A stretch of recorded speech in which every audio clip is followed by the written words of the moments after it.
Xo'sh, primer narxini aytib ketaman. Motorimiz primerni Osmos agar sizga qo'yilgan bo'lsa, xuddi mana shunaqa sistema qo'yib o'rnatishingiz kerak bo'ladi.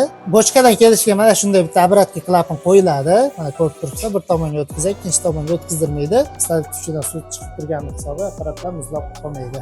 Zimniy pistoletda oddiy pistolet ajratishni oson usulini ko'rsataman. Buni ham zimniyga almashtirsangiz, xuddi shunday zimniy rejimga o'tib qoladi. Agar siz hali zimniy qilmagan bo'lsangiz, havo sovuq qolgan bo'lsa, kompressor orqali shlankalarning ichidagi suvlarni chiqarib tashlab, sovuqdan motor apparaturalaringizni himoya qilsangiz bo'ladi. Assalomu alaykum hammaga. Bilasizlar, hozir sovuq tushish arafasida turibdi. Sovuq tushmasdan agar sizda samomoyka mavjud bo'lsa, buni zimniy rejimga o'tkazish choralarni ko'rib qo'ygan yaxshi deb o'ylaymiz. Sababi ertaga sovuq tushishi bilan sizda motor pompalar muzlab qolishi yoki pistoletlar muzlab qolishi muammolari uchrashi mumkin. Shuni oldini olish maqsadida biz bu videoni chiqaryapmiz. Hozir bitta obyektimizda ilgari 3 ta apparatura o'rnatib bergandik.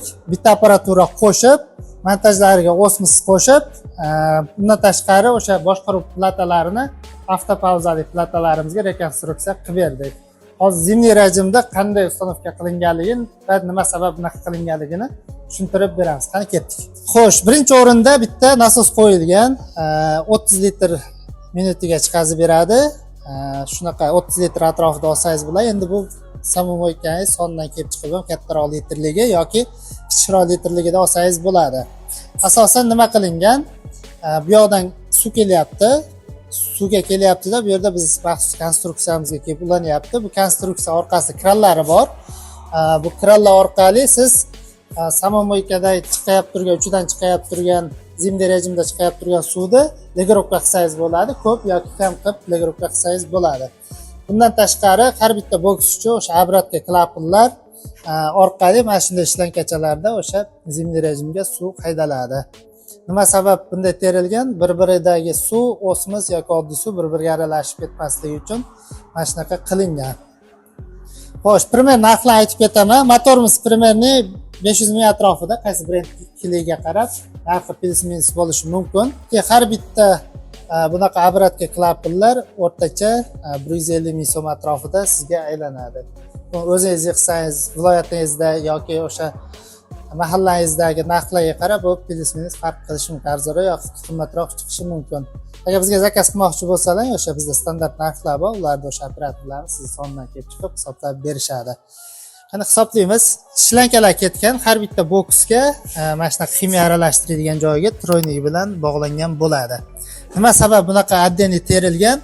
Magnit klapanlar bo'lganini hisobiga общийdan suv haydab bo'lmaydi, sababi klapanlar suvni to'sib turadi. Shuni hisobiga tashqaridan magnitdan keyingi joyga montaj qilingan zimniy rejimlar. Agar sizda magnit klapansiz to'g'ridan to'g'ri bachokdan suv tushib apparaturaga ulangan bo'lsa, o'sha yonkisda mana shunaqa glavniga kelgan joyiga bitta обратка klapan qo'yasiz. Обратка klapandan keyin nasos ulab, xuddi shunday nasos ulab qo'ysangiz ham shu vazifani bajarib beradi.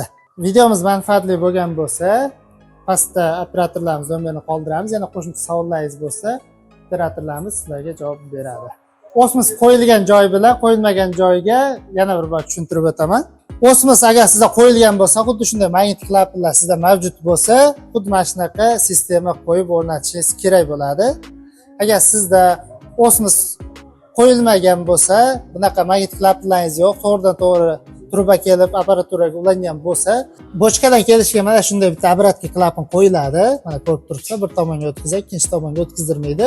Bundan keyin bu joyga bitta nasos ulab qo'yasizlar. Shu nasos orqali barcha nasoslarga suv haydab turadi. O'sha hisobiga zimniy pistolet qo'yganingizdan keyin o'sha apparaturadan doim suv chiqib turgani hisobiga, o'sha pistolet uchidan suv chiqib turgani hisobiga apparatlar muzlab qolmaydi. Xo'sh, ichkarini ko'rib chiqdik, nimalar qilishligimiz kerakligini. Endi tashqarida nimalar o'zgartirishimiz kerak zimniy rejim qilish uchun. Bizda abishni shunga o'xshagan pistolet turishi mumkin. Biz asosan shu pistoletdan qo'yamiz. Sizda boshqacha modeli bo'lishi mumkin. Bu esa bizni o'sha zimniyga moslangan pistoletimiz bo'ladi. Zimniy pistoletda oddiy pistolet ajratishni oson usulini ko'rsataman. Oddiy pistoletda puflaganingizda havo o'tmaydi. Zimniy pistoletda puflaganingizda oz miqdorda havo chiqadi. Buni o'sha puflaganingizda his qilishingiz mumkin dalil orqali.